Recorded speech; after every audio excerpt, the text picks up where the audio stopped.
Chichen Itza ছিল মেক্সিকোর Yucatan উপদ্বীপের একটি মায়ান শহর।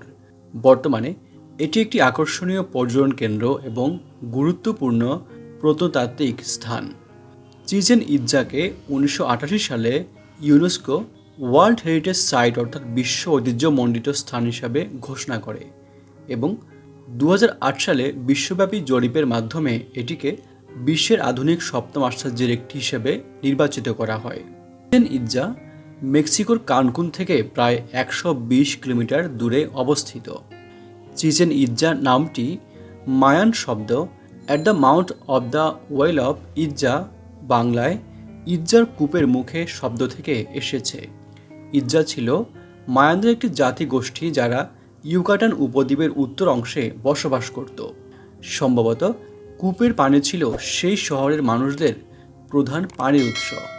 চিচেন ইৎজার নির্মাণকাল এবং সেখানকার রাজনৈতিক এবং অর্থনৈতিক অবস্থা নিয়ে ঐতিহাসিক ভিন্ন ভিন্ন বিবরণ রয়েছে। কিছু ঐতিহাসিকের মতে 400 খ্রিস্টাব্দের গোড়ার দিকে শহরটি প্রতিষ্ঠিত হয়, আবার অনেকের মতে 5ম শতাব্দীর মাঝামাঝি সময়ে শহরটি নির্মিত হয়। প্রায় 600 খ্রিস্টাব্দের দিকে শহরটি রাজনৈতিক এবং অর্থনৈতিক দিক থেকে অনেক শক্তিশালী হয়ে ওঠে।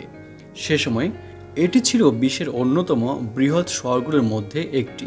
প্রায় 2 বর্গমাইল এলাকা জুড়ে ছিল ঘনবসতিপূর্ণ বাণিজ্যিক কাঠামো, ছিল ছোট ছোট অনেকগুলো উপনগরী। চিচেন ইৎজার রুক্ষ ভূখণ্ডে নির্মিত হয়েছিল এল কাস্ট্লোর নামক বিখ্যাত প্রাসাদ, যা এখনও টিকে আছে। এটি দেখতে অনেকটা পিরামিডের মতো। চিচেন ইৎজার সমস্ত বিল্ডিং প্রায় 100টি পাকা রাস্তা এবং ফুটপাতের মাধ্যমে সংযুক্ত ছিল। অবাক করার মতো বিষয় হলো তখন ইউরোপীয় শহরগুলোতেও পাকা রাস্তার প্রচলন শুরু হয়নি। প্রত্নতাত্ত্বিকদের মতে মায়ান তাদের বিল্ডিংগুলোতে লাল, সবুজ এবং নীল সহ বিভিন্ন উজ্জ্বল রং ব্যবহার করত, যদিও বর্তমানে ধ্বংসাবশেষগুলো রং হারিয়ে ফ্যাকাশে ধূসর রঙের হয়ে গেছে। 9ম শতাব্দীর দিকে চিচেন ইৎজা একটি আঞ্চলিক রাজধানী ছিল, যার শাসকরা মধ্য এবং উত্তর ইউকাটান উপদ্বীপের বেশিরভাগ অংশ নিয়ন্ত্রণ করত। উত্তর উপকূলে ইসলা সেরিটোসের বন্দর হয়ে চিচেন ইৎজা একটি গুরুত্বপূর্ণ বাণিজ্যিক কেন্দ্রে পরিণত হয়, যা সমগ্র আমেরিকা জুড়ে বিভিন্ন শহরের সঙ্গে সোনা এবং অন্যান্য ধন সম্পদ সহ পণ্যের ব্যবসা করে। ধারণা করা হয় এই শহরে প্রায় 50,000 মানুষ বাস করত। এখানকার বাসিন্দারা বর্তমান মধ্য আমেরিকা সহ ইউকাটানের বাইরের বিভিন্ন জায়গা থেকে শহরে অভিবাসিত হয়েছিল। যদিও মায়ান সভ্যতার পতনের জন্য 1492 সালে খ্রিস্টোফার কলম্বাসের আগমনকে ব্যাপকভাবে দায়ী করা হয়, তবে চিচেন ইৎজা হয়তো তারও অনেক আগেই এই অঞ্চলের গুরুত্বপূর্ণ শহর হিসাবে তার স্থান হারিয়ে ফেলে।